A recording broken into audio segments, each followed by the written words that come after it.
Hey, hey, what's up, Chad? Do mic check. Yo, yo, GM. How's it going? Yo, GM. I thought Chad B would be here. He might be sleeping now. So if he's not here, then that is the reason, most likely. Yeah, probably. Yeah, I don't know. I think he confirmed, but could also be asleep. Yeah, maybe not. I mean, either way, there's still like a bunch of stuff. I've been super busy, just like with all this everything going on, so I haven't even been had time to like do a space in a couple weeks. It's been probably like 3 weeks maybe since we did one. I think so. Yeah, longest break in quite a while. So it's good to be back. Yeah, I know. I'm sorry. It's just there's just like so much stuff going on. It's hard to get the time sometimes to coordinate. So my bad. That I don't know. Like I wish someone else could host these sometimes because me being the only one that does it is sometimes kind of a pain. But we live. Yeah, it's all good. Yeah, There's just now there's more good stuff saved up. yeah, that's true, and it makes it just better when we can actually get together. That's the thing. I don't want to just do these for the sake of, filling out an hour every week. So Yeah, I feel like it's better when if we just keep it sweet and stick to the good stuff. totally. Yeah, I just came back from Paris. I was not at ECC. I was at the Ledger Flex out in Verazone, and let me tell you guys, it was super sick being out at the Ledger HQ. They were having a developer event over there, and they invited some of the Thor Swap team and some of the Nine Realms guys. So there are four of us out there, and yeah, just like getting like a tour of their entire facility was awesome. We got to play with the new Ledger stacks, the wallets that they're coming out with. Didn't get to take one home, but got to play around, like touch it a little bit and give some feedback. There's Mr. Chad B. Come on up. But yeah, the Ledger HQ was awesome. They let us put together our own ledgers and actually take a tour of the facility where they actually like assemble them. So Oh wow, that's super cool.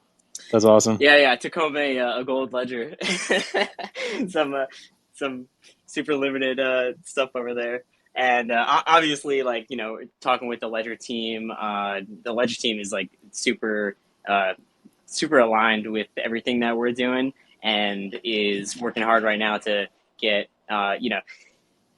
there's a couple things that need to happen in order for the Thor swap integration with Ledger to like be a little bit more salient, and they bring things like ETH swaps and whatnot. So there's like a lot of behind the scenes work that has to be done, as well as revenue sharing and stuff like that needs to be kind of worked out behind the scenes. But they seem super aligned to actually get something going with THORChain, and like they really want to make it happen. So like I could not be more pleased at the results of going all the way out to the Ledgerplex, and yeah, it seems like it's going to be some nice things for us on the horizon. Who knows how long this stuff will take? Like, yeah, especially when you're dealing with like contracts and like all this like technical work, which will take like audits and things like that. But hopefully not too long, and a nice integration for everyone to look forward to. Yeah, that's a big one, and seems like it's coming together. So yeah, thanks to you and everyone that was over there making it happen. I saw like the stacks with the Thor swap ones and all that, and it looks pretty sick. So that needs to become a reality. Yeah, I kind of wish I bought one now. I didn't pre-order one. It's really nice. Yeah, the e-ink screen is definitely the way to go. The battery life on them should be really nice, I think, because of that. Because there's nothing really.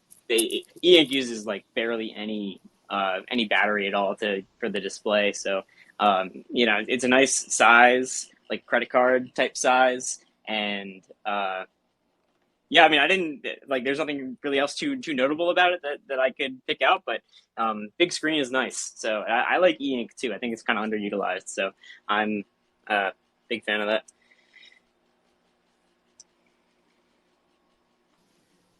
Cool, I didn't cool. I didn't know it was I didn't know it was an e-ink display. That's pretty neat. Yep. E-ink display, and it has like a curved edge on the side, so it has you can like just you can change what it displays on the side. So like we set them up to have say like Thor swap on the side, and you can change the lock screen photo, so you can just upload any photo basically.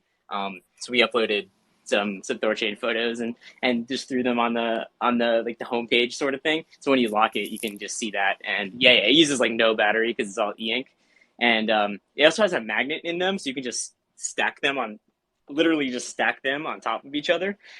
Well, I mean, I guess that's why it's called the stacks. But like, I don't know what the purpose of that is. I don't know how many crypto wallets you could possibly need to stack on top of one another, but it was kind of cool to see that you could stack like 10 of them on top of each other. I told them for a promo event they need to set the world record for the most stacks stacked. So that was my contribution. Just stack them like 300 feet high. Yeah, what if they stacked ten I thousand think stacks? sats or stacks. Yeah. Uh, I'd be curious to know if you can turn like I don't know if it connects via a wire or does it connect via like Bluetooth something like this. Yeah, it's a wire, and I think I assume it has Bluetooth, but not 100% sure. I think it does. It definitely has the USB-C connection on it though. I think I'd rather not have Bluetooth. Like I'd rather just have it hardwired that way. It's like cleaner to connect. You don't have to worry about like Bluetooth connections weird, but also like from a security perspective, I'd rather just have it be, you know, offline entirely. Yeah, I'm guessing it's an option because like on the X, it's an option, but you don't have to use it that way. Of course, like I don't think I've ever actually got it set up, but so I would assume the stacks being like more of a flagship model probably has the option for both. I actually don't really like the X. I bought one just to check it out, and I don't know. Like it's if the battery gets low and then you have to plug it in, and you have to like wait like 10 minutes or something like that before it actually turns on or something like this. Like that was I don't really like the battery element to it. I rather just plug it in and it just like kicks on, and then put in your pin, do your thing. That's how mine is. The battery on mine is kind of jacked up, so I basically just plug it in, it turns off. I unplug it, and it like dies immediately. And so that's how mine works. I don't know about you. Yeah, I don't want to worry about a battery on these things. I just want to be able to plug it in, hardwire, plug in my laptop or whatever, and like be done with it rather than fucking around. Oh, did I charge my ledger today? I don't want to fuck around with that. Yeah, I don't think I don't have to. I don't worry about that at all. Like because you plug it in and it just turns on. So I've never run into an issue with that.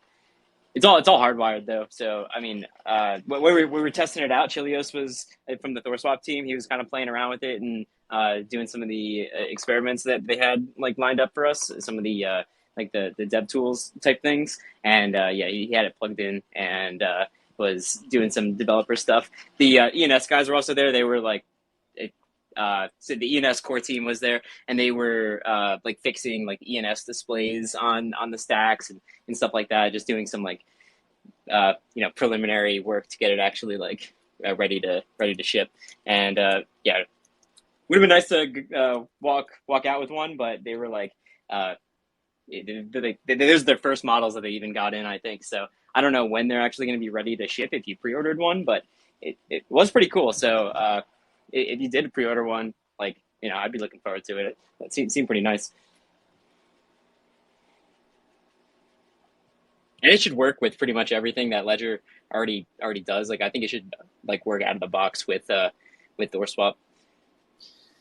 Yeah, I think that's what'll be great about it, is just having like the screen real estate and actually being able to like as we get these integrations landing and stuff, then to have like a weird swap and it's showing exactly like what's happening on the screen. Whereas like right now, like when you're signing stuff, there's room for like 10 characters or whatever. Like it's not very clear what's going on. So I think that'll be huge when paired with things like having Thor swap right on it. That'll be a game changer for sure. I'm gonna have to. I didn't pre-order one either, but I feel like I need to. No, I've got too many ledgers already. I don't need any more. It can't just be me. It can't just be me. Damn baller over here. Well, you need the stacks so you can stack them up. What Yeah. do you do right now? You just like have them in a pile or something? Like you need to stack them. Kyle, The you're a ledger. noob, brother. You're a noob. You got piles of ledgers. You got to stack them, dude. You got to stack them. Yeah, they knew what they were doing when it comes to hoarders like me. I just got them in a bowl. A bowl. No, I'm kidding. It's like one of those like It's a it's like ledger a bowl. bowl Wait, of hold on keys, now. like where you throw the keys to your like Ferrari in a bowl. It's just like a bowl of ledgers when you walk in your Yeah, house. yeah. Kyle, are you Yeah. smoking? Are you smoking your ledgers? Are you putting them in bowls and smoking them? Kyle, what are you doing, brother? Put down the bowl. Smoke weed, brother, not ledgers.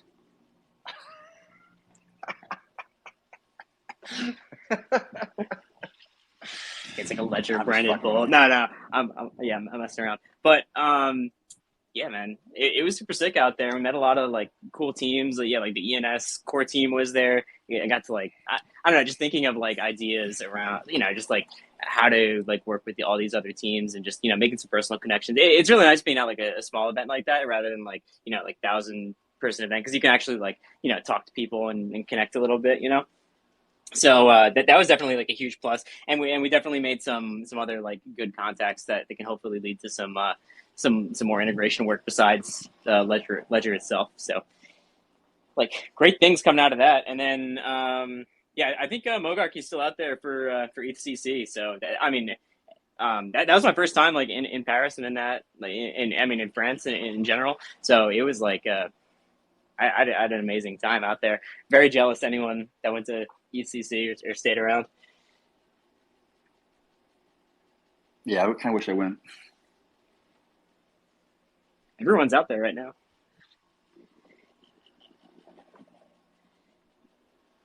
All right, brother. What's next? We haven't had one of these things in a while, so we're a little bit overdue. So we got plenty of things to talk about. Yeah, Chad, you can host them, right? You don't have to wait for me to get free to host these things. I can't host shit. You want me to use Twitter somehow? You think I can use Twitter? What is this? Yeah, no, it's unusable. What is this? What is this newfangled digital instrument here? I can't operate this thing. Well, we've had a bunch of in the last few weeks some really big things kind of happening in the protocol, which is actually quite nice. One of the things we added, and in no particular order, actually, but one of the things we added, which was kind of interesting, and I'm very interested to see how communities use it in the future. But we add the ability for a swap to pass additional and arbitrary data in the memo through the other side. So like a lot of protocols are talking about message passing between one chain to another, how we can pass data between those two things. And now THORChain swaps and such can be used to like pass arbitrary data from one chain to another chain and be able to do that. And so I'm really kind of fascinated to see what ways that this can be used. It's kind of like in my mind, I'm almost seeing it like kind of like query args. We just added query args of a URL, and now people can utilize them for all sorts of like use cases. And I'd be very fascinated over the next like 6 months or 12 months, whatever it is, to see how people utilize that feature. Can you think of any cool ways or like paint the picture for like what this might mean? Because yeah, I don't really understand the use cases. Well, yeah, so a lot of things you can do. So like you can give instructions on the other side what to do with the swap once the swap is done. So for example, say I wanted to swap to Thor token, right, and then have Thor token be staked into VThor. That can all be done in a single transaction, and because you can call a smart contract on the other side and pass it additional information of like, hey, stake it here, buy this NFT. You could even theoretically do it with like Bitcoin NFTs, like ordinals and such, and where you can actually theoretically buy an NFT on the other side. All sorts of different things can be used for it. and and it just kind of opens the landscape for more things that I could probably even imagine, to be honest. Okay, yeah, I gotcha. That's exciting. Yeah, yeah. Shout out to Oleg in here, the Giga Brain dev at THORSwap, because yeah, he's been talking about a lot of those ideas. So I guess this is kind of what enables that. Yes, yeah, you get a lot of things you can do with it, like even things like um, if you wanted to do some kind of crazier things or complex things of like, if I only got a partial fulfillment on a streaming swap, then take the remainder of this and do this with it, and then at that do this. Like you can embed like so much more information to do more things on more smart contracts across more chains. It's just it's gonna be fascinating for sure. So how does it work exactly? It's like a regular swap, and then you pass in an additional memo field that has like any arbitrary information, and then like how is Yeah, that received by, um, you know, like so yeah, yeah. Can you give like an example so I can like more clearly picture it? yeah, sure. So like at the end of the memo, what you do is you put in a vertical pipe, like the icon below the delete key, called a vertical pipe. Put that in there as a separator, and then anything after that vertical pipe will just get appended to the outbound memo or the outbound swap of THORChain.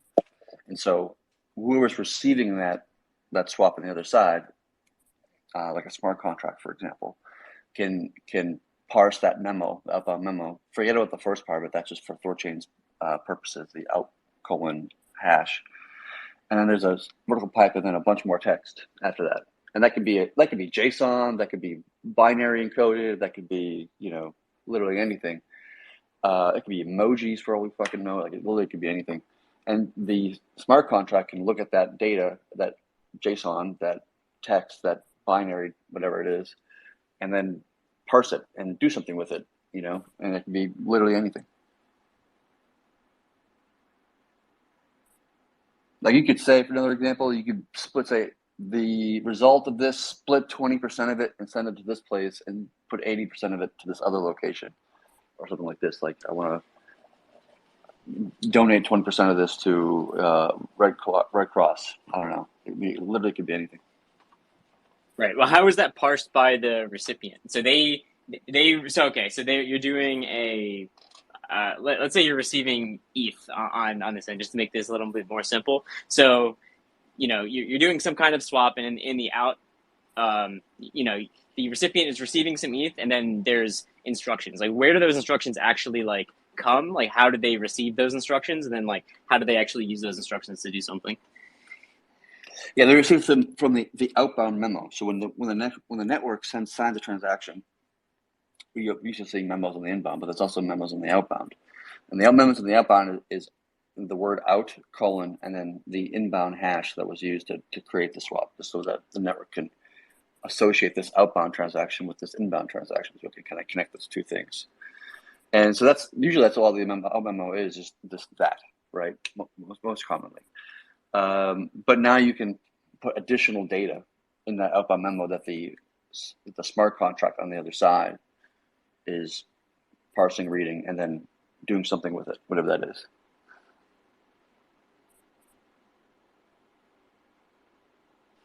Got it. And a smart contract could just read arbitrary data like that and actually execute based off that whatever arbitrary data is in that memo.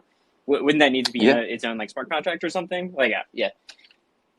But yeah, the smart contract can read that in the transaction details when it receives a transaction, like some ERC20 thing or ETH thing or whatever the hell it is. It can do that, yeah.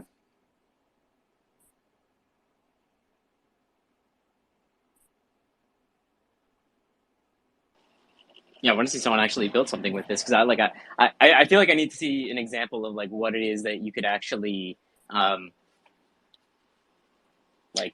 like accomplish, and like what new protocols you could build or interact with protocols that already exist right now.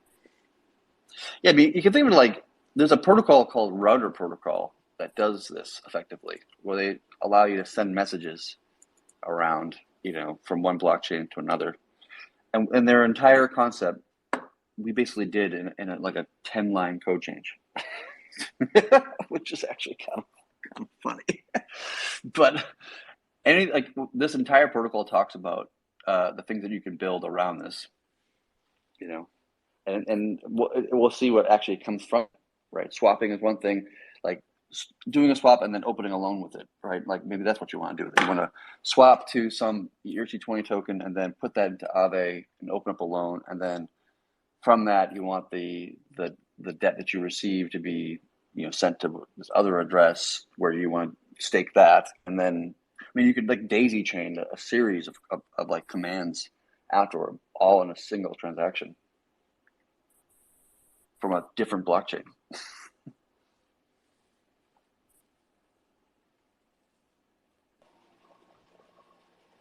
Yeah, I'm wondering like who we should talk to about like actually building things on this because like obviously that's a huge like so it's basically like making THORChain into more of a platform and more so, like I mean it is kind of creating this like general purpose network like messaging network that a lot of people could use and a lot of people are trying to build these like cross chain messaging networks so obviously there's like demand for using those messages so I'm wondering like who to even start onboarding as like as customers to actually like use that service that THORChain now has. Yeah, I'm actually on Router's website, reading about what they're touting as like use cases for passing message between chains. And one of them, this is a funny one. This is true. Cross-chain NFT dating app for casual hookups. That sounds like a AI generated idea. $2 billion Series A. Yeah, dude. Let's do it. Imagine I'm having a in. hookup with some chick and like it's like I got this NFT. Let's do it.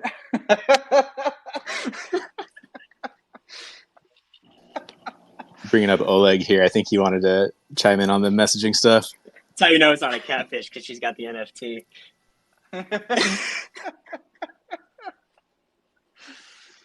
That's hilarious. What's up, Oleg? Use like that WorldCoin stuff to like verify it's her actual face. There you go. Cross-chain governance is one thing you can do with this. Yield aggregation. Hey guys, I don't have a lot of time. Oleg, how's it going? Hey man, how are you? Good. Yeah, I really don't have much time, but I think one of the main use cases, at least for us right now, that we're actively exploring is daisy chaining with Stargate protocol. So basically, that would enable all the EVM chains. And right now, like we have proof of concept transactions going both ways. That works fine, but it's still a bit limited into what we can do because we don't have the space in the current format of the transaction that are carried over to EVM land to carry all the information that we want. Especially on EVM, since MEV is so frequent, we need to carry the price protection for each asset that we touch. So basically, what you're describing with passing additional arbitrary data, basically will enable us to unlock new routes. Just because before we could not protect the users along the way, but with those like additional data fields, then it become viable to open those new routes because we can protect along the way. Yeah, there you go. Excellent use case. Being able to expand to additional EVMs and use Stargate and other layer 0 protocols, whatever else out there to do more with these trades or swaps. It just creates more flexibility, more power what THORChain can accomplish for users. Awesome. Yeah, I thought you guys were using DexAg for that. I didn't realize you were using the generic message passing. Yes, so right now we only use DexAg for that, and it works, but it will be a bit limited when it launches. Yeah, it will be a bit limited, but overall it will work. But with the flags, basically there's no limits, and also you can definitely do like some more degen stuff. Imagine you open a perp on GMX on Arbitrum from Bitcoin, but with those arbitrary data, you can even send in some information as to what you would like to do with the gains. So you could effectively, from your Bitcoin wallet, open a degen 100x leverage bet on GMX and send the profits back to your Bitcoin address without needing to even touch like an EVM wallet. That's sick. Very cool. All right, I'll keep listening, but I have to close the mic now. Yeah, I mean that's one of the use cases there, like being able to have a wallet somewhere else, but not have a wallet there, like in the sense of like you could buy a Bitcoin ordinal with ETH if you wanted to, and then hold it. Well, I guess in that case you'd actually wouldn't need to have a wallet to actually hold the ordinal in, but on an EVM land you can just hold it in a smart contract as part of like the market.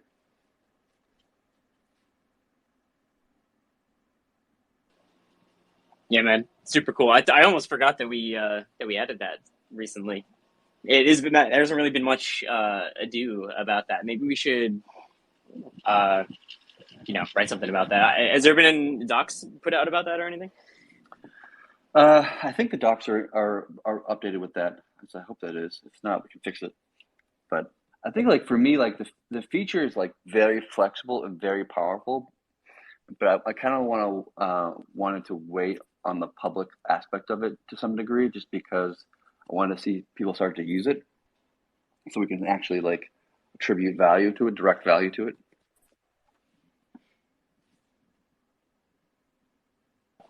Yeah, 100%. But we need some stuff built on top of it before that would happen. Yeah, but of course. Yeah, super cool, man. And there's been so many other big things coming out recently. Anything that's already shipped that you want to bring up? I think we'd have at least two releases, 1.15 and 1.16. Oh yeah, lots of stuff. I lost my browser. There it is. So another, obviously one of the bigger ones that's coming out here, that's in the code now is streaming swaps. That's probably one of the biggest things, like probably the most immediate feature that's going to be released. We eventually put it into 1.15, and where we did some testing on StageNet, and for the most part, it was pretty good, pretty solid. A couple bugs were found, so we just fixed it at 1.16. So we did one more round of testing between myself and other devs, but that should be going live probably, hopefully in the next few days or something like this. I think we'll do the testing probably this over the weekend. Hopefully, if I can get some time with the other devs to sit down and do some testing, and then streaming swaps will be live, I think, or we might do an ADR on it actually, just to get the community to vote on this kind of change. Yeah, I really want to see this live.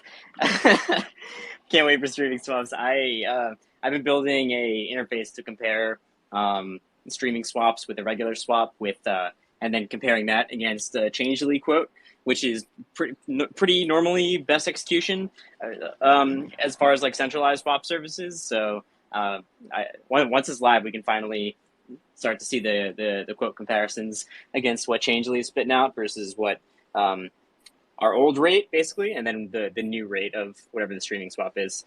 So I want to see it ASAP. Let's do it. Yeah, you should include, if you can, like, Binance or something, one of these characters, one of the more established exchanges. Yeah, send me an API key. Yeah, that'd be great. That'd be baller. We'll beat everybody on everything at that point. Like, it would just be, I think, pretty much, or we at least put pretty close to that. So where do you think, do you think it will be, how would you expect it to compare, or like in the beginning, and is it going to improve as pools still deepen? Like, how do you kind of think like those will stack up against each other over time? Yeah, so liquidity still matters, right?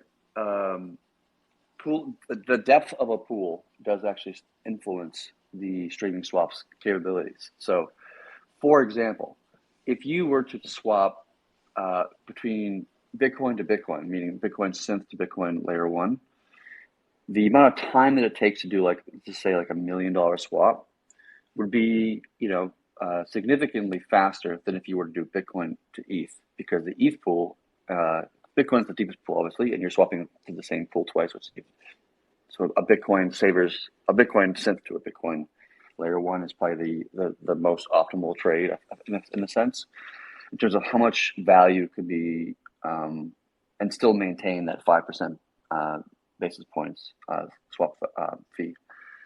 If you do it with something like Bitcoin ETH, you're going to get like a little bit of a slower trade in the sense of how long it takes it to like $1 million. And if you go even lower, it's going to be even lower. So like the streaming swaps, in some sense, you can look at it as creating a multiple on the depth of the pool by multiplying it by the number of swaps that you're making. The math isn't that simple. I'm just trying to simplify it for people. It's actually more complex than that, but it basically allows you to have a much cheaper swap fee for the same trade.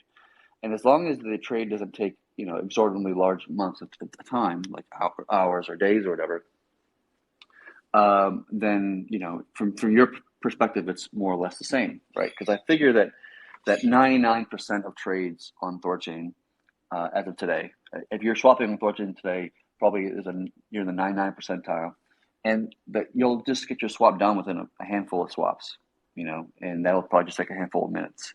And so it'll mean very little to most people in terms of the time change of how long it makes it to take to do a swap. It's like block times themselves, like Bitcoin block time is 10 minutes. So swapping 2 Bitcoin is, wouldn't be much of a difference at all, right? Even if you're doing like 10 trades, 10 swaps.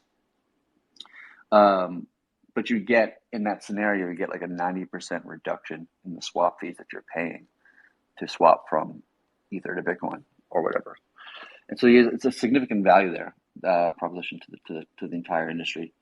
And people are trading, fees for time, and they're kind of balancing these two things. But I figure that the vast majority of trades will be under, probably under 5. The vast majority play under 5 swaps, to be honest with you. And anybody who wants to go longer, they can, of course, as long as the swap is large enough. And one of the actual use cases of this entire feature is a TWAP, meaning that a time-weighted average pricing. So you can, if you wanted to if you're a whale, I was actually talking to TCB about this a while back. And if you're a whale like TCB, and you got lots of friends who are whales as well, and one of the things you're concerned about is a large capital risks that you have that small capital people don't actually carry, meaning that like you can move the price of the asset because you hold so much of it, either buying it or selling it, and that becomes a problem in some sense from an exit liquidity perspective. And so sometimes what these individuals sometimes do is they do a TWAP order over the time span of a few hours, or maybe a day, or maybe a week, depending upon the situation that they're in. And so this actually automates that process for them, so they can just basically swap against the market price as it just moves over the time span of the hour or day or whatever the time span is. So that's also like a very significant value to kind of whales to do large trades on THORChain, because they can do something much more easily and without KYC or deal with like, OTC dealers and that kind of stuff. And the maximum time frame is 24 hours for a streaming swap. So it's a short to midterm where you can specify up to 24 hours. Yes, that's true, but that's also, there's 2 caveats to that. One is if you're doing native to native, that can be up to a year, right? So if you're doing Rune to a synthetic or synthetic to a synthetic or something like this, the 24 hours doesn't apply to you. And so you can do like that. You can actually do like DCA, right? If you wanted to like a dollar cost average into Bitcoin, for example, you can just like get a bunch of synthetic USDC, right? And then, open an order like over the next 3 months, I want to do a swap once a day, blah, blah, blah, or something like this, or once a week or something, whatever it is. And like dollar cost average your way into Bitcoin or out of Bitcoin for that matter. It doesn't matter which direction. And the other caveat to that is that if we do move forward with cold vaults, if that actually does manifest into a real thing, then cold vaults actually make it economically possible to secure those assets outside of the pool itself. Because right now in the network, all the layer one assets that we have, the exogenous capital outside of THORChain, has to be in a pool to be economically secured. But Cobalt actually changes that equation. It allows us to be able to have assets outside of the pool, but still be able to economically secure them, which is one of the great things about this particular innovation. And so if we had this feature tomorrow, let's just say, hypothetically, we could actually remove that 24-hour limit, and now you can do, dollar cost averaging straight from the layer one to the layer one, which is actually really valuable. And you can do much larger trades for much longer periods of time if you wanted to, and that would be quite useful for the industry. That's really cool. Yeah, we were talking on the THORSwap space last week about how this protocol level feature can really be packaged up by interfaces in a lot of different ways. For example, so on the launch of this, what THORSwap is thinking is not just having completely open parameters, at least on the UI. Obviously at the THORChain level, you can customize all this stuff, right? But for the average user doing a streaming swap, what do they care about? They care about getting the price optimized swap. So it's probably going to look like basically two options. Either you go time optimized or you go price optimized, and then it just automatically splits it into what is optimized for your particular size and asset, right? But then we were talking about how over time this same feature could be a DCA product, and maybe there's certain parameters around that, or it could be the TWAP product and stuff like that. So really cool how it enables more than one use case, really. Yeah, absolutely. I'd be actually fascinated to see how different UIs implement this feature. My assumption is that over the longer term, that UIs will use streaming swaps by default, and it'll give you there might be a button on the swap that says, "Do you want it faster? Do you have a need for speed?" or something like this, right? In which case you can get your swap faster, but you'll obviously pay more in fees. But probably for majority of trades, the button probably wouldn't even show itself, because it would be the time faster that you would get is so inconsequential, or if you did it in two swaps, then it's basically your entire swap would be done in a minute.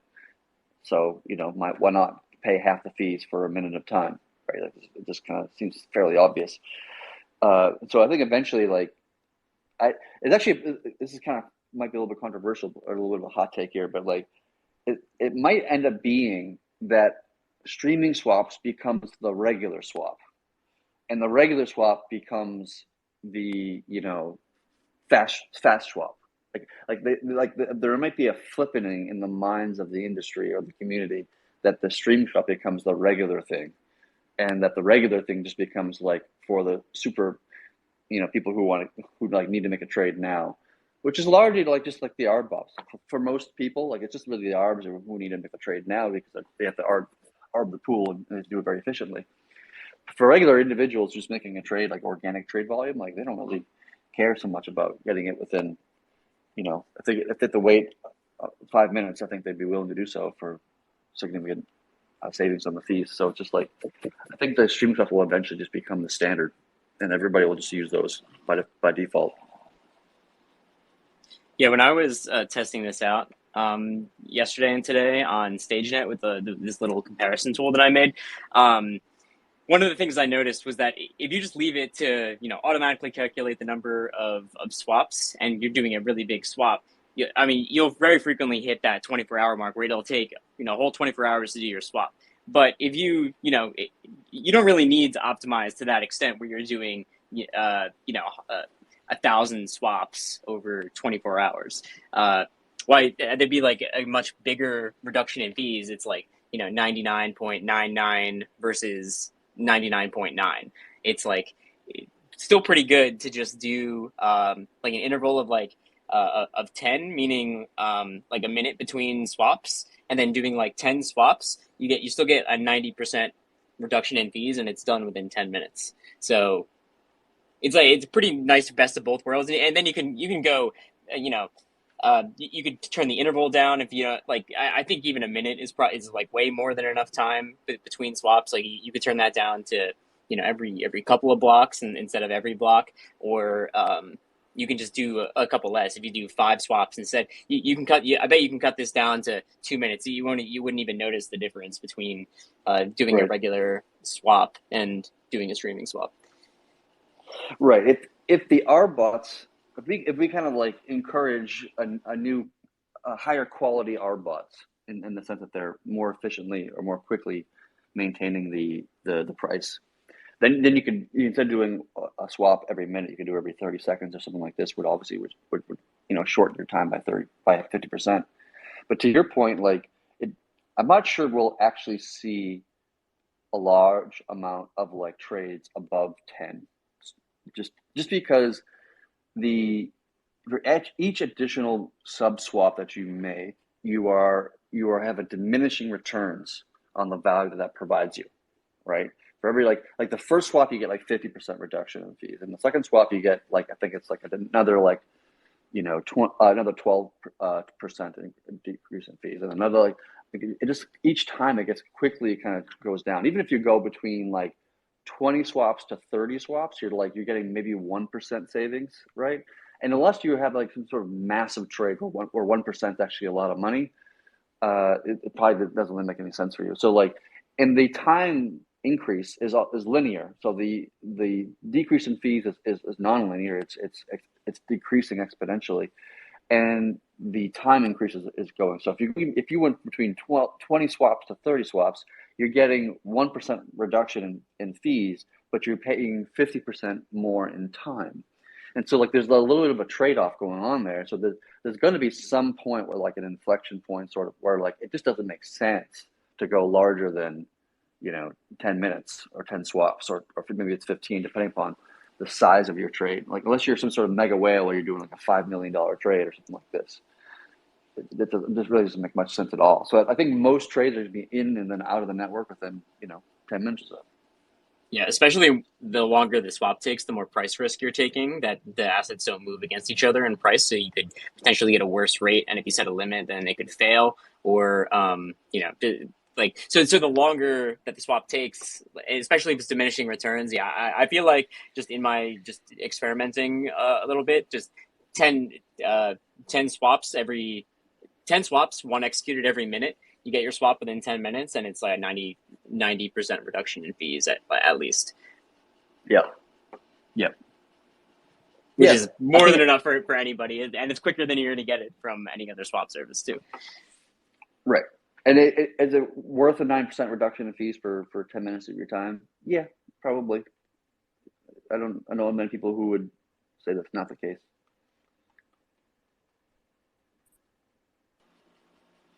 That's kind of why I say it's going to be. I think it's going to become the new default eventually. I think UIs will probably just completely remove the ability to have a faster trade, except for extreme scenarios. Like I think THORSwap eventually will just say, if the trade is under, 5 swaps, then don't even give them the option for, do you want it now, the faster trade, because it's just already fast enough that like it doesn't really make a difference, and you're just complicating the user's choice by saying, oh, there's some other decision I have to make now between speed and fees. And so for most people, for like 90% of people, 95% of people, like there's no reason to even really consider the faster methodology, just because it's just not going to be worth the time. And so most swaps won't even need to have the actual like option to pick between the two, in which case streaming swaps becomes the default for most UIs. So to you, is the streaming swap quantity, the interval where you're selecting, wait how many blocks between each of these swaps, is that kind of arbitrary, where it's just like, oh yeah, a minute sounds pretty good as a default, or is there like any reasoning behind? I mean, it's semi-arbitrary.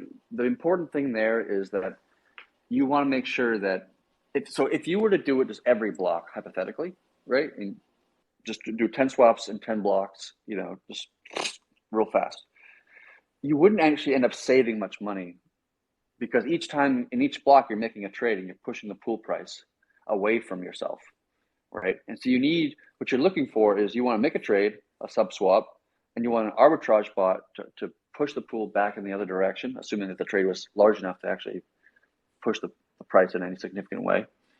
And then have the arbitrage bots push the other direction, and then so the next swap you have has a better price execution. Otherwise, you're just pushing the price away from yourself as you're doing each of those swaps. That's why you shouldn't really do it like every block, because you're not giving arbitrage bots time to arbitrage the pool. And so right now we're saying 10 blocks, just because a minute's a good round number, and it takes anywhere between 10 seconds to 40 or 50 seconds for an arbit bot to do its thing, depending upon what chain it is and other kind of attributes. But like, it's just like it's a 10 blocks is just kind of like a recommended default. But UIs like THORSwap and other ones should do, I would encourage them to do their own research and look at, arbitrage time and come to their own conclusions of like, we could probably get away with 7 blocks instead of 10 blocks and improve the speed of this whole thing.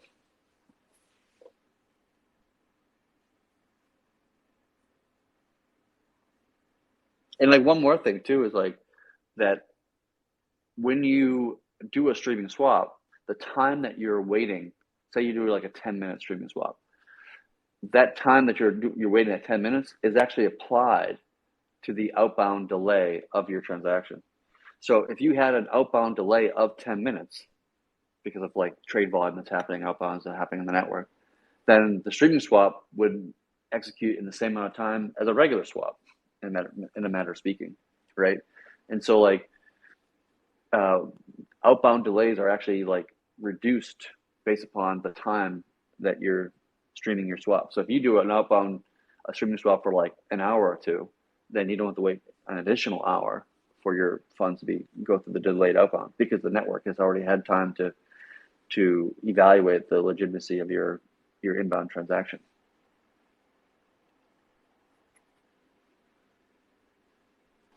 If anyone has questions about these like specific features, feel free to come up. I just brought up Juggernaut. What's up, man?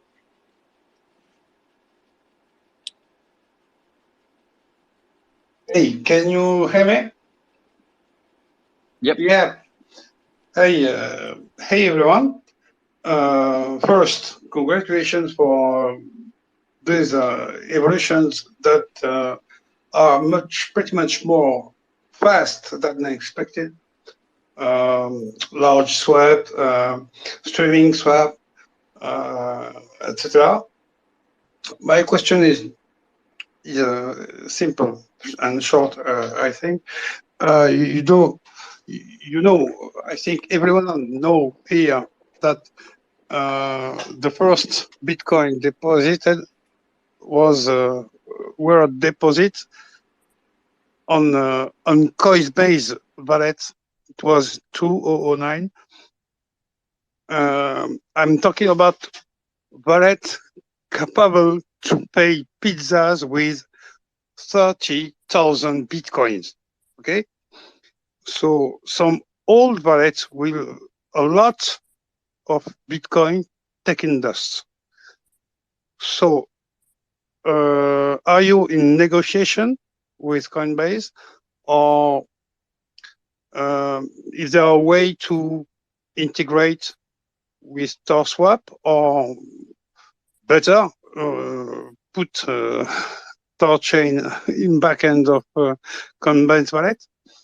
Is it on its way, or Coinbase decline? Thank you.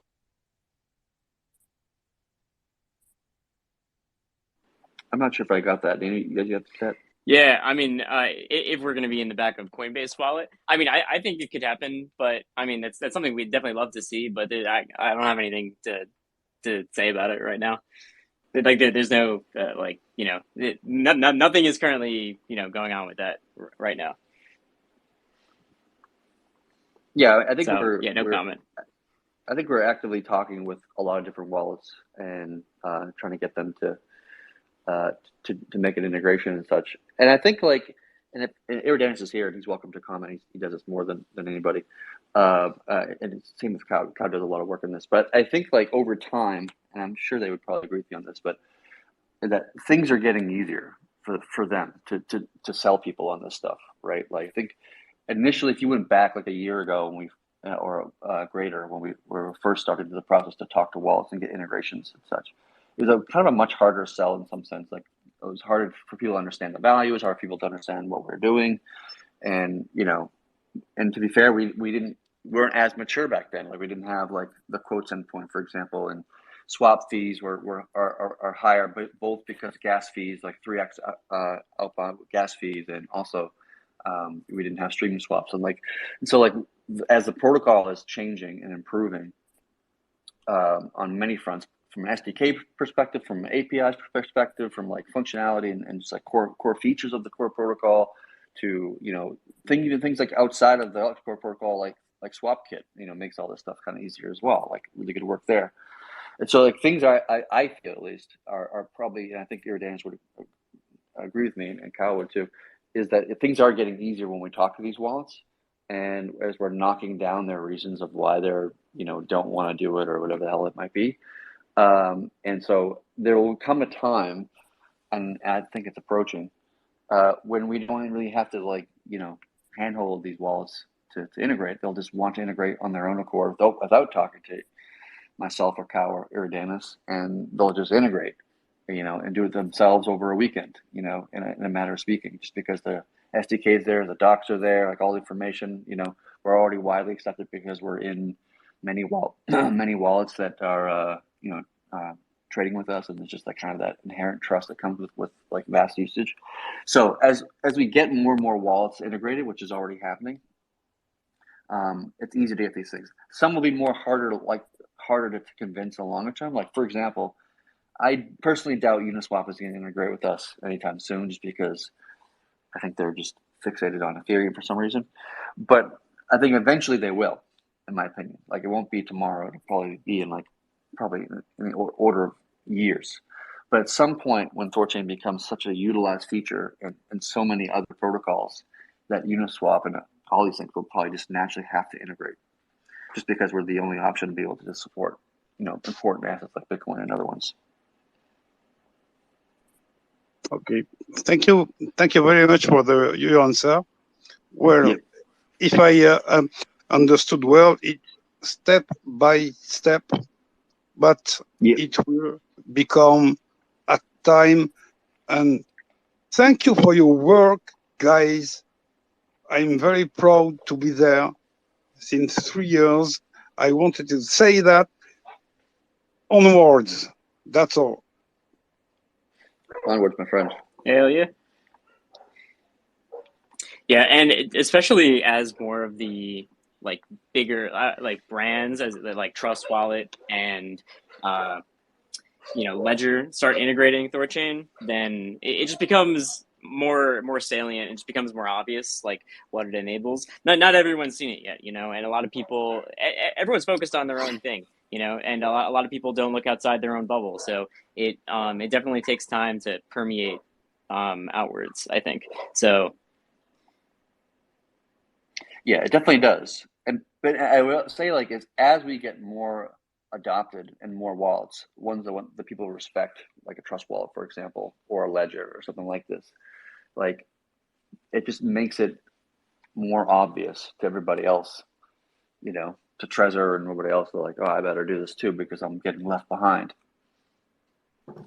And I should also mention that the Ledger team, they they made a note while we were there that they just saw so much support from the THORChain community, and even the Ledger support team told them that people were asking for THORChain powered swaps in the back end. So it definitely, people see that, and they and that makes people's heads turn a little bit, and then we're there to actually help them connect the dots, because a lot of people just don't realize that what this network does is even possible. First off, that's itself is just a huge point that to drive across. People don't even realize what we're doing is native asset transfer, not not some kind of wrapped thing, or we're doing our own thing with no dependencies. So it's not even obvious to a lot of people, especially if they've been focusing on shipping for years and years to millions of people. Yeah, absolutely, totally agree. The Rune Army does a great job in the Twitter sphere, and they actually do create a lot of awareness and pressure to, you know, for other people to integrate and to even like things like I think Ledger was saying that like they were that they were getting so tired about the community asking to like fix some. I think it was adopting a new version of the Ledger like app on the Ledger or whatever, and they're just like we finally got them to stop tweeting to us to adopt this thing. So helpful. Before I forget, quick update on that. Some of the guys that we met at the Ledgerplex, they're the people who developed basically half the plugins in the Ledger store, and they're super into writing apps specifically for Ledger. So besides helping with the ETH plugin, those guys are also hopefully going to be doing an updated THORChain app for Ledger. So then hopefully we can get out of developer mode hell and start to have all the regular THORChain features just natively in Ledger without having to, basically like change a bunch of settings and like go on THORSwap to check your balance and things like that. Hopefully once these guys get to work on it, that should all be much more natively integrated into the Ledger platform, so they can add things like message deposit and support for everything that we've been like needing for a long time, which definitely just helps with the broader like adoption of THORChain and making it easier to actually like interact with your Ledger, which is like what a lot of people use to secure their assets. So just wanted to make sure I mentioned that.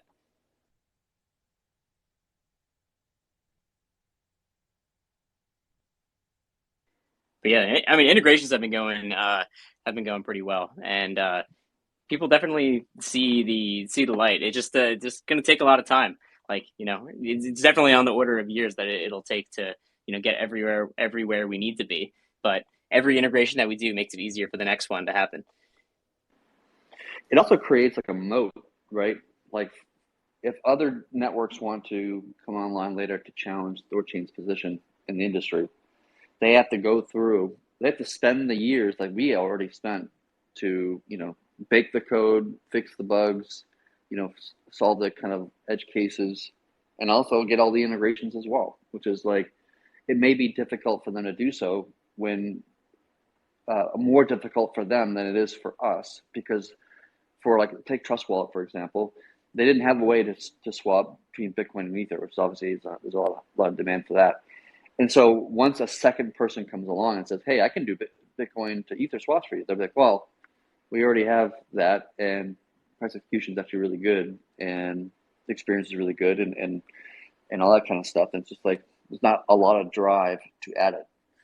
Right? Not a lot. There's less value proposition for. Yeah, the network is more mature. They have a good relationship with the team. There's really no like the amount of work it would take to integrate a whole new protocol with its own paradigms is a bigger lift than it would be worth when it's just covering basically the same roots.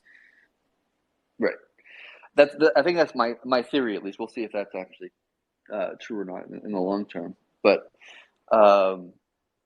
it'd be difficult unless they get integrated to like a DEX, some sort of DEX aggregation system, and then which that aggregator system abstracts away all the work about integrating a new third party, swap path. Yeah, and that'll for sure happen because that's already happening in the EVM space, but it's only happening in the EVM space right now. Like there's, obviously there's 1inch, there's Paraswap, both of those like gigantic ERC20 aggregators, but they don't do anything beyond ERC20s. So once they start, branching out and start using our liquidity, I mean, then it's basically just the whole aggregation theory of just like whoever has the most roots is going to get there. So we just need to keep shipping on that.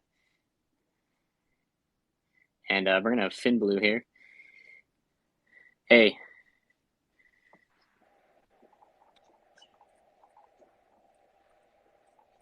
Hey, are you ready for me to ask a question?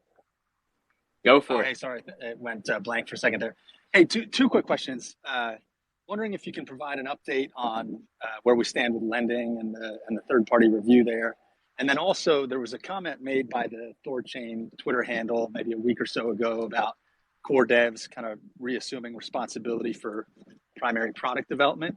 I'm just kind of curious what exactly that means. Sure. Let me answer your first question first. So Block Science is doing what's called a risk report, right? They're not evaluating the legitimacy or illegitimacy of the protocol itself. They're not there to say that this thing is awesome, everybody should use it, or they're not there to say this thing sucks, nobody should use it. They're there to formally document the risk scenarios and the failure scenarios of lending. And the reason why we're doing this is so that the community as a whole have a very explicit and clearly written document that is, spent months in research and analyzation to figure out what those things are, so that the community can, when they vote to enable lending, downstream, they are well informed, right? We want the community to be a well informed community, because obviously that just means a higher quality vote. This is better and healthier for the protocol itself, of course. So that's what they're doing. So this document is going to have just, here's how it can fail, here's what the risks are. It's not going to say, here's the rewards, here's the upside, here's how it can ruin the best, higher market cap than Ether. I don't know, like this, whatever. Like, it's not going to make anything positive. It's only going to say effectively like negative things. But it's important for the community actually understands the risks and of this protocol, and so that everybody can make an informed choice what that is. That should be coming out in the near future. I've read it myself. I don't know, Kyle, have you read it yourself? I'm not sure if you've read it all. I've seen that it exists. It is way too long for me to bite into right now with everything else going on. Yeah, it is a long. I haven't read it. Yeah, it's not a one pager. It's considerably longer than that. I have read it, and it's overall it's well written. The guys who did write it, they come from a traditional finance background, so they're approaching it from a traditional finance mentality. It'll come out probably in the next few days, I'm assuming, or maybe next week or something. I'm not exactly sure when, but it feels like it's pretty nearing. There's a few small edits that we've requested them to change, to clarify. And to be clear, like they're free to open to write whatever the hell they want. We're not telling them they can write this and they can't write that or this. Like, it's their report. We're just giving them as much information as possible and making sure that the information that they're providing is true and accurate to how the network actually works, or the risks that actually are, or that we don't phrase things in a way that's maybe a little bit misleading or could construe some things or something like that. That's my focus when I actually read this thing and give feedback to them about how it's written, to make sure it's accurate, real, and not misleading. So that's coming out in the near future. You'll be able to read it, and I think that's quite valuable. The second component, what they're doing, is simulations. So they're building Pythonic models to simulate various scenarios, and so we should be able to take the current situation of lending, like fast forward 6 months from now, the current situation of lending, put it into simulations and be able to, like, what if this happens, and what if that happens, and what if this happens, and what if that happens, and then be able to like model those things and illustrate a result and produce graphs and charts and stuff like this to help that stuff. And we'll actually have dashboards available to the community that are live, that you can go there and look at the health of lending and see how many loans are open, and if they were all closed right now, how much room would be minted, and what is the health of the lending protocol, and like there's a bunch of different things just to give people like real-time information about this whole thing and how it's operating, how it's working, that kind of stuff. Did that answer your first question? Yep. Okay. Second question was about a tweet that the THORChain account had about a week ago about the OGs kind of coming back. So I think the OGs have been trying to do like what we call plain obsolescence for the last 6 months or 12 months or so, and some of the OGs have actually have exited, and they're not currently contributing to the project anymore. And I think what actually happened was that, like, that myself and other individuals felt that there's still a lot more to be done, and there's a lot more highly valuable features to be executed, like lending being one of them, and streaming props being another one, and maybe that's cold vault, maybe that's perpetuals, order books, like these kind of things. And the Nine Realms team was doing a really good job around a lot of things, but they'd only have so many resources, so many people, so much time, so many hours in a day, and so forth. And so we're having a bit of a hard time, getting everything done because there's just so much pressure on them to get a lot of things done. And so the choice was made between myself and Lena to come back to the project on a full-time basis to actively work to make sure that the rest of the protocol is delivered and things get done and done well. And not that Nine Realms wasn't doing it well or anything like this, but just make sure that everything gets done and executed well, and make sure that the network is fully realized in terms of what it's possible for it to actually accomplish. Does that make sense? Yep, sure does. There you go. Hey, we're glad you're back, Chad. As if you ever left. Well, just another follow-up thought. I know that Heimdall, I still see occasionally stuff from him, but not nearly as much as a year or two ago. Is he part of that group that's coming back? No, Heimdall is out. Heimdall, we talked to him about coming back, and I think for him, he just feels like he's been working on this project for a really long time. He was one of the original devs of it, and so I think he just wants some time to himself, or maybe work on something new. Who knows? Heimdall is not one of those. He's definitely exited at this point. I hope he comes back. It'd be great because I love that guy. He's a great dev and a great resource, and a good person overall. But no, he's not one of them. Just primarily just myself and Lena are the ones that are coming back to help the network get to where we want to get it to.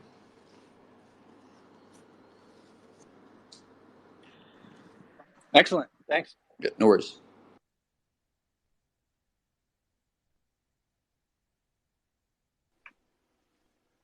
Cool. So also on lending, is there ADR being drafted for lending right now, or anything else to say about that? So I haven't been super up on the lending stuff. Because I've just been focusing on the integrations front of things. So yeah. With this block sign support that's coming out soon, is that coming with the ADR to propose the lending and initial launch features? Yeah, so that's part of it. So an ADR is in the process of being drafted now, and in that ADR we will kind of say that we're looking to launch lending.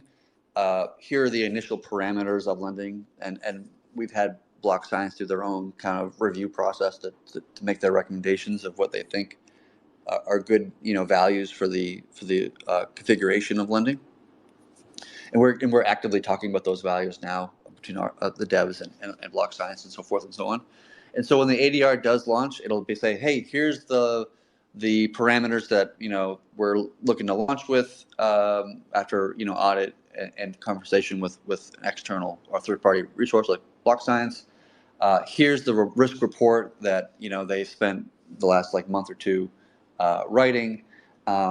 We will probably include a counter thing written by one of the devs on the rewards.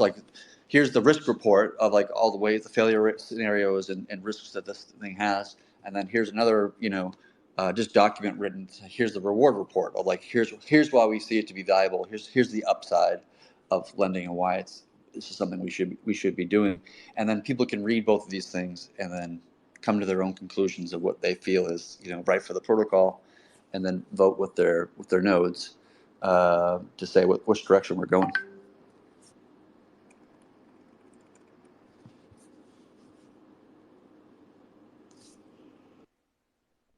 Nice.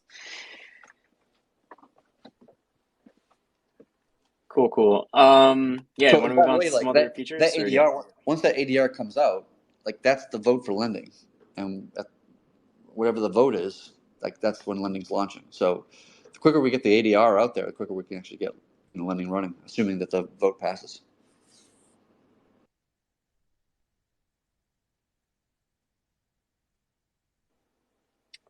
Nice.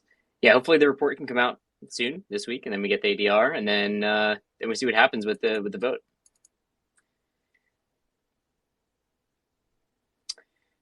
Yeah, other stuff. Another thing we've been recently launched, I think THORSwap was actually excited about this one. I know, like, you can comment if you'd like, but is the affiliate preferred asset feature, which is pretty neat. Oh Uh, yeah, yeah. this one's pretty nice. So basically, it allows an affiliate to choose an asset of their liking. It could be Bitcoin, it could be ETH, it could be some random ERC20 asset. It doesn't really matter. And they can receive their income from affiliate fees into that particular asset at a particular wallet address of their choosing. And so this is actually really, really valuable for the community as a whole. So for THORSwap's case, what's really nice is that the fees that they're collecting now just go into their wallet, and then they take those funds, swap it themselves, and then put it into the VTHOR contract to pay out the kind of rewards to the people who are locking their assets. Now that can be done autonomously and completely decentralized. So now you don't have to trust THORSwap will do that, even though they've been doing it well and consistently for the whole entire time. And the other really important thing about this is it helps us to get more sticky with our affiliates. So take a trust wallet, for example. They, if they get paid in an asset, my understanding, I hope I get this correct, and Dennis or Kyle can correct me if I'm wrong here. But if they get paid in an asset that's not that is a volatile, like Rune, for example, or Bitcoin even, it can be problematic from their perspective about the legal implications of this. And what they would rather do, just from a legal safety perspective, is just get paid in USDC or something like this, right? And it wasn't really feasible or possible for us. So I think at this point, Trust Wallet's not even collecting fees. And to be honest, we want Trust Wallet to collect fees. We want them to be sticky. We want them to be getting income from this integration. It makes it more difficult to remove us later, right? And it makes it more obvious that they should continue to support THORChain when they're making an income of whatever amount of money that they would make on their platform by facilitating trades and swaps, savers, all this kind of stuff, whatever it might be. And so it's really valuable for us to be able to have the flexibility to allow our affiliates to collect income in whatever asset they choose. It gives them much more flexibility, much more power, and be able to have more ability to legally operate in a way that makes sense in their region, whether it be United States or otherwise. So that was a big feature that Dennis was working on for quite a while. So I definitely thank him for all the hard work on that particular feature and getting that shipped. I think it comes out in 1.16, if I'm not mistaken. Maybe it's 1.15. I can't remember exactly.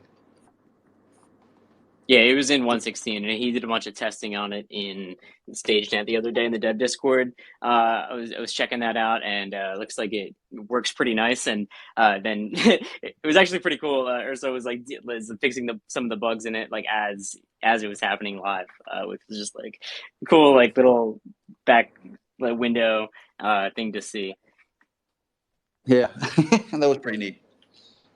But yeah, I mean, it should make integrations a lot easier, especially it makes it so anyone can just get assets in whatever, get their affiliate fees or whatever asset that they want, basically. So it's a huge win for affiliates and should make integrations a lot easier to ship out.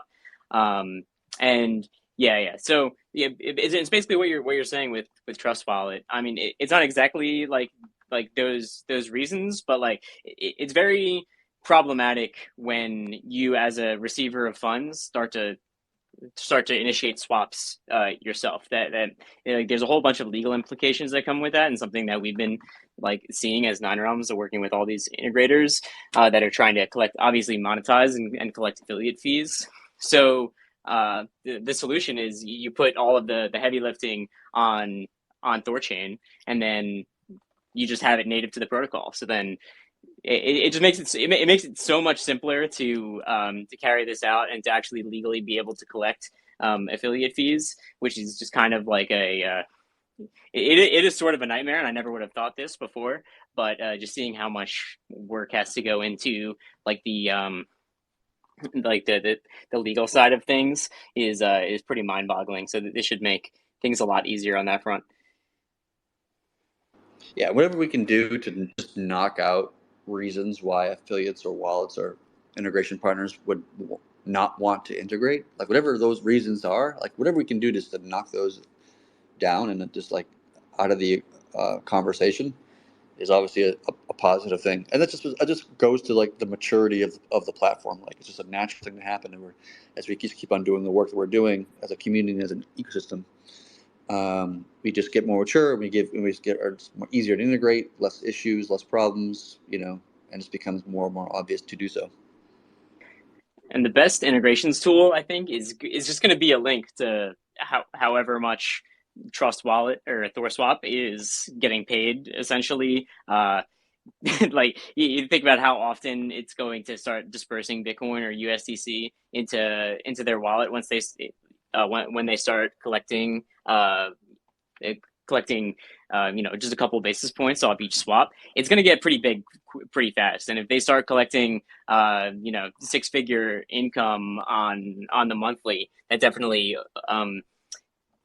that's a very tangible thing that a lot of wallets can be like, wow, this is like a really nice revenue source that isn't just relying on a Changelly or something like that to keep it running. And yeah, God only knows how sketchy something like that is behind the scenes. But being some kind of open protocol like this and being able to see like, wow, this is how much is getting paid to each affiliate every single week, and seeing those numbers, then adding it up and seeing how much that you could do based off your own wallet's volume is a pretty attractive proposition. Yeah, I would even add that like once they start making an income based upon the trade volume of their wallet, then they're incentivized to obviously have more trade volume because that would mean more money, of course, and that means that like they want to integrate with more assets, more chains. In Trust Wallet's case, like I was looking at the other day, and like this, I was looking at like the Bitcoin wallet, whatever, and I was trying to do a swap, and like to do the actual swap, like the swap button was like in a sub menu somewhere else. It wasn't like very, right there in front of your face to click and make it happen. And so like once they start making income on those swaps, maybe they'll like change their UI so that the swap button's more, dominant and more prevalent in the UI, and therefore would cause more trade volume, which of course is better for the protocol itself. Like we want people to have trade volume, obviously. So like it just creates the correct incentives that everybody's aligned in the same direction in parallel, and we're all heading towards Valhalla.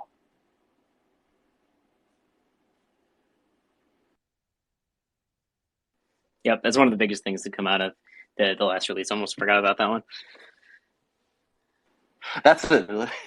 Just we're making so many so many great changes that you just like, oh yeah, I forgot about that one. I know. I'm going through all the milestones. There's like so many. It's like, oh my god. One of the other things that we should probably bring up, I don't want to just beat everything to death here. The changes to the reserve income, and I believe it's a U.S. dollar based fee now rather than a rune based fee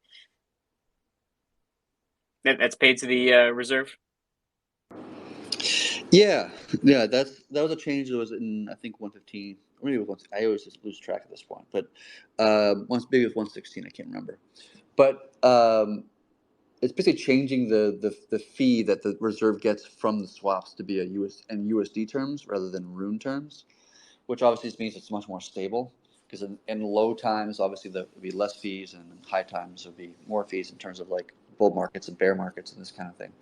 And having more reliability and more predictability about the swapping process is probably a good thing in general. It just creates more stability, and which is a better instrument to be used for traders, especially for larger trades and institutions. So I think that was a change that was made. I mean, I remember actually talking about this concept and this feature like way back when, like way before the network even launched. This is like when I was writing the actual code, like in the early days, working with Lena and others. We talked about the idea that like we didn't have to pay everything in Rune because we already have basically a price oracle built right into the core protocol, and so we can pay fees in any asset. It can be Rune, it could be something else, it could be like arbitrarily anything in the world. And it's kind of funny to see that conversation we had literally 4.5 years ago or 4 years ago.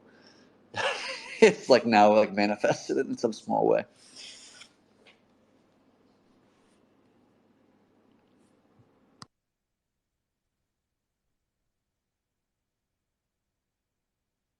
And I guess lastly, some work being done right now to deprecate Yig vaults, the old basically hot wallets that were on each node.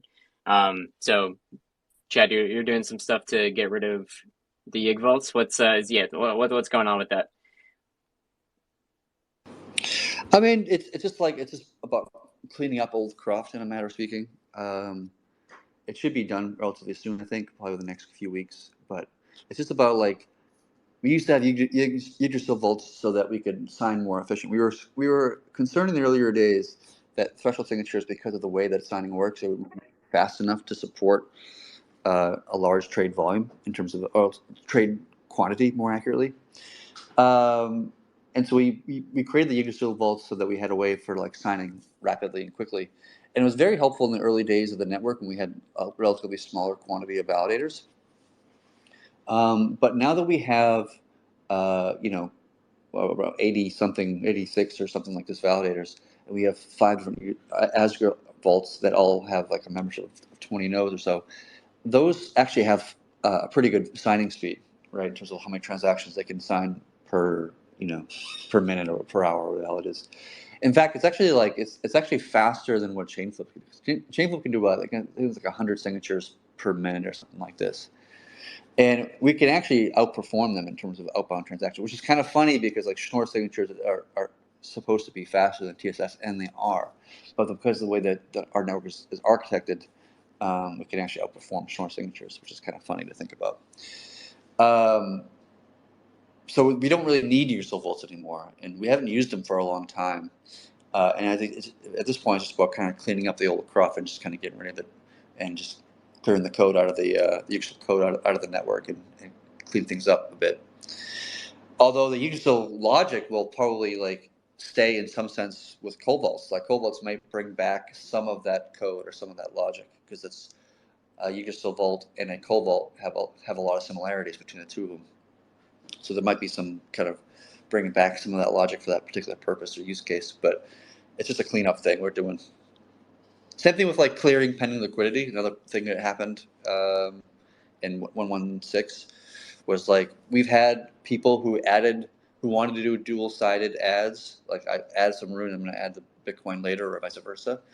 And they added one side but never added the second side for whatever reasons. And they've just been sitting in a pending state. Like that liquidity has been sitting in the network but not in the pool. They've just been sitting out of it. And those people have not been earning a yield for the last 2 years. And almost all of this liquidity that's sitting in pending is like from literally 2 years ago.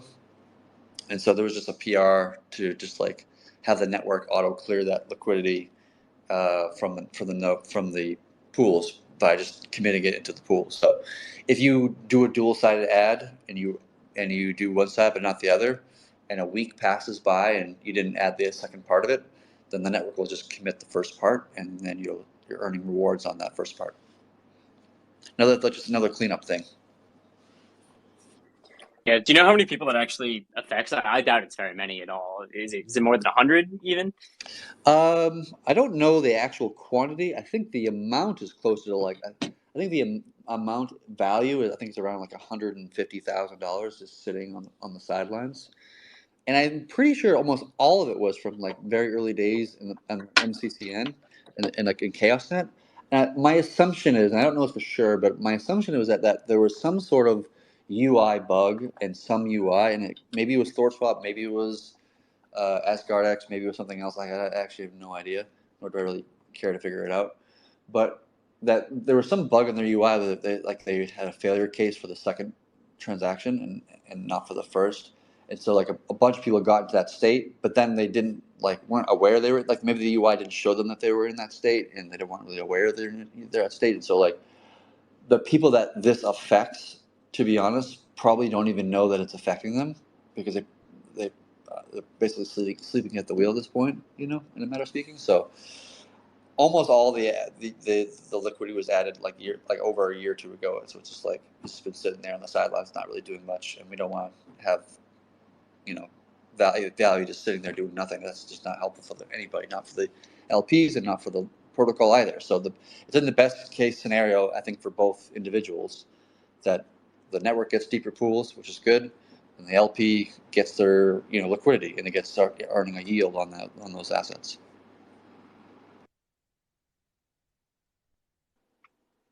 Yep, that makes total sense. And yeah, I feel like that's most of the major new things that have come about. And I mean, there's just been so many, and with integrations and everything like that, it's such a busy time. I mean, I don't think there's ever really been like a slow time in THORChain world. Like I think it's been pretty just shipping steady for the past couple of years. But I mean, now especially is just like just shipping on all fronts. And yeah, looking forward to streaming swaps. Hopefully, getting live like this weekend. Maybe that would be super nice. Would love to see it. Working on Unless it. you're gonna put an ADR. But I mean, I don't know. I think you should just me personally, I think you should just ship it. But Yeah. Should you ship it? What do you think? I mean, I think you just ship it. Yeah, go for it. Yeah, What do you you have my think, blessing. Cal? Ship it. Ship it or do an ADR? What do you think? My vote's ship. I don't think it's not like it's a complete overhaul, and it's something that can't be immediately turned off if there's if there's reasons to turn it off. So that's why I say ship it. Yeah, I think the argument for shipping it would be that the concept of streaming swaps is already supported today. Like in the sense that somebody could manually do those individual trades. They paid more in like gas fees, but they could literally do it today if they wanted to. So it doesn't have that effect. Like it's not really a new thing. It just makes it easier to accomplish something that you already have. The argument for doing an ADR is that this does actually change the system income of the network, because people are going to be able to pay less fees on their transaction, which means that LPs and nodes would earn less rewards from those individuals. But at the same time, it's going to also trigger a higher volume of trading. So we're going to increase fees just from more volume, decrease on a per user basis, but increase on a quantity basis, on like a unique swappers kind of scenario. So how that affects the like end yield for LPs and nodes and savers and so forth and so on, we'll see what that actually is. Right? To be honest, I don't have a clear picture of what that is.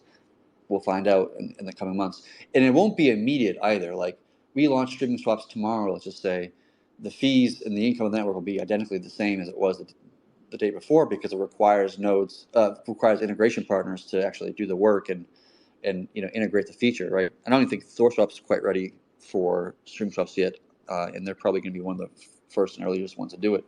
So it's going to take months for like stream swaps to really be rolled out across the entire ecosystem.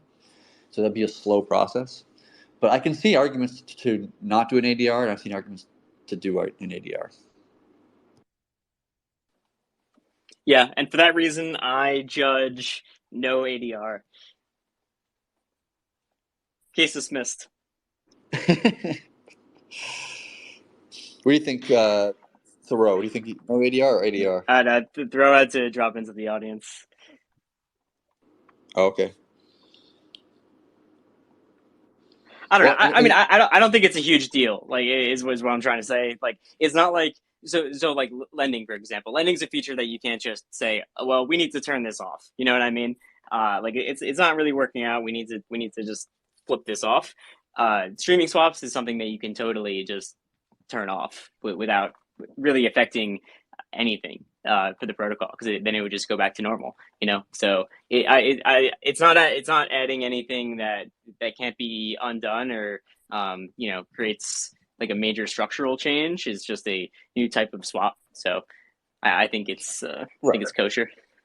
And that's true. Like, and even on the like fee component of it, like the intent is that initially it's going to be a 5 basis points swap fee, which would be like, it would just beat the entire market in trades.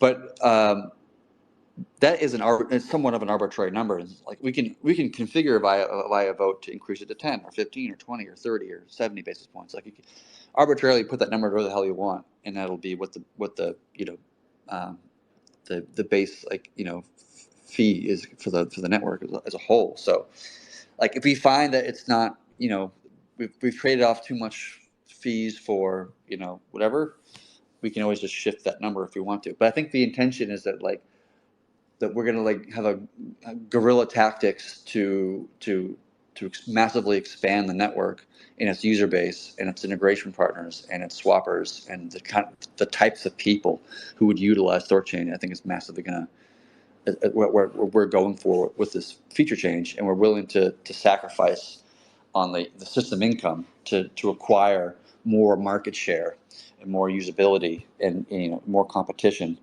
and be more competitive with Coinbase and other people that you can get across Bitcoin to Ether trades for. I think that's really kind of the goal in some sense, and we need to let that kind of ride for a while before we actually see how well it does or does not benefit the protocol.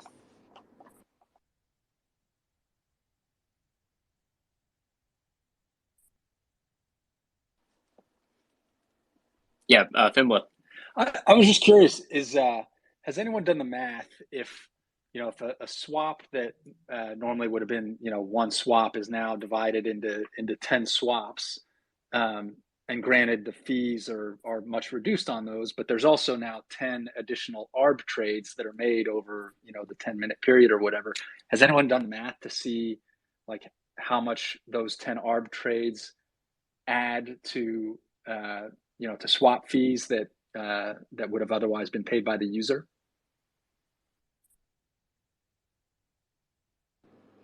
I don't think so, to be honest with you. We'll see. I actually don't have a good answer to that question. I think we'll find out over time of how much the fees are affected by these little mini trades and swaps and such. My assumption is that if I had a knee-jerk reaction to what you're saying, is that it wouldn't be significant in my view, just because for a lot of these trades, depending on which pools we're talking about and what volumes and whatnot, but a lot of these trades, these mini sub trades, sub swaps or mini swaps, whatever you want to call them, won't have a significant effect on the pool price to make it viable for an arbot to actually go the other direction. I think it wouldn't be enough meat on the bone, in a matter of speaking, to make it to pay the costs that they would have to pay to do it. We'll see if that might shift and change with a higher volume of streaming swaps, right? All going in a particular direction. But I think initially, I don't think it'll have a significant effect in one direction or the other. That's my knee-jerk reaction, but I have not done the math out to your question. Cool, thanks. Yep.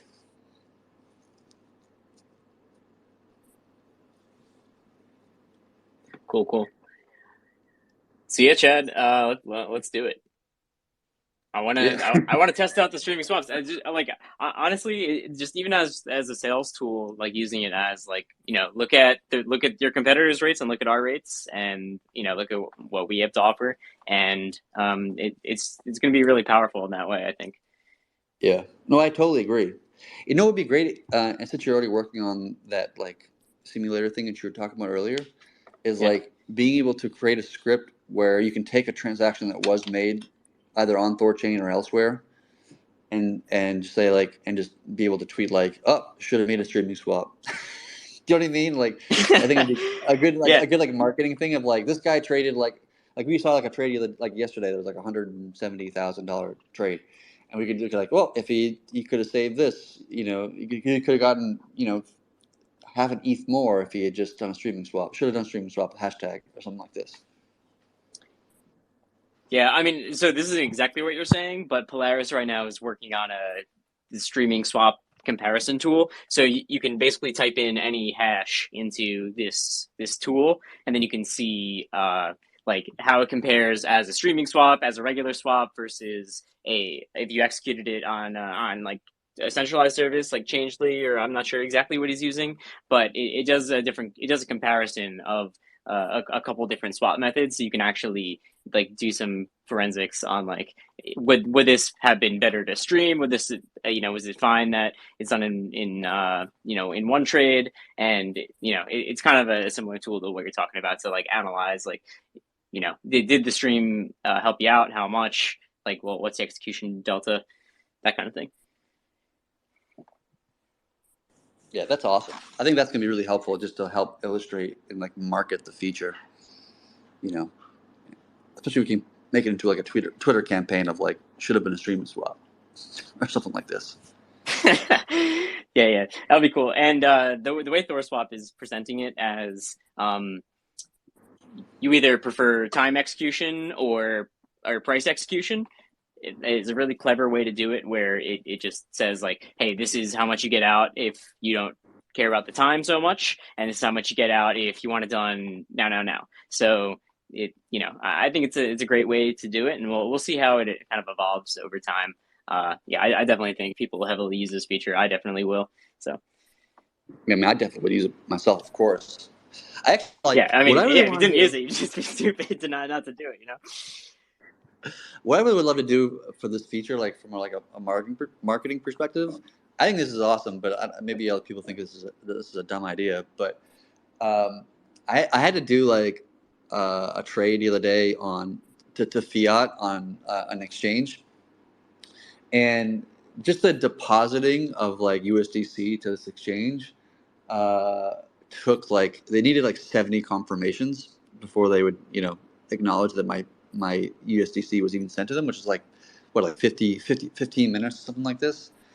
And I was just like thinking to myself, like even with streaming swaps and like the additional time it takes to do so, it's still much faster to trade on THORChain than it is to do on a centralized exchange. And so like I really want to do like a side by side video like race, like a live stream potentially, something like this, where like you have two people trying to make a one Bitcoin trade, to Ether or something like this, or Ether to Bitcoin, and they both start at like google.com as like the starting point, or maybe THORSwap .finance is like the starting point, and then like you have to like go to the site, you have to like log in, you have to like get your address, you have to deposit the the assets, you have to like make the swap or trade, and then like pull it back out and put it back into your wallet, and to see like a side by side comparison of like the number of like clicks you have to make on using like THORSwap versus like a Kraken or something like it,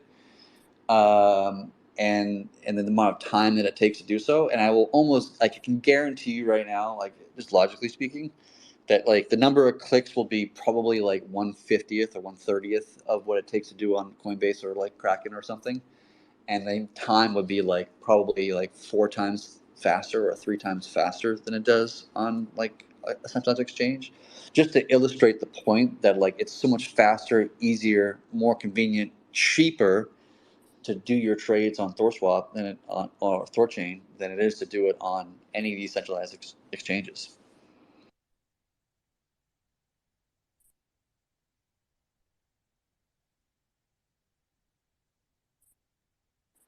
Sweet, man. Anything else you want to talk about? I think that's it for me. Anything from the audience?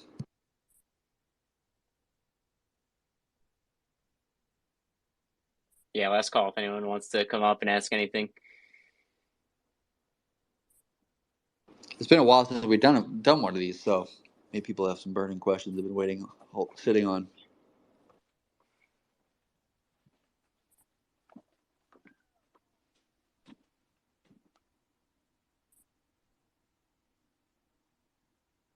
Well, either way, it'll be up on YouTube, so people can come watch the recording. I put the transcripts up there too, as always. So if you don't want to watch the whole video, which is probably way too long because it's like what, an hour 40 so far, you can just scrub through the transcript and get to the part that you want to get to,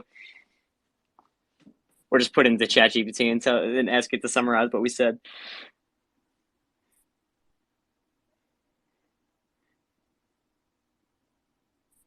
Yeah, I think that's it then. All right. Yeah, no one's requesting to come up. All right. Cool, guys. Yeah. Well, see you next time, and maybe in 2 weeks.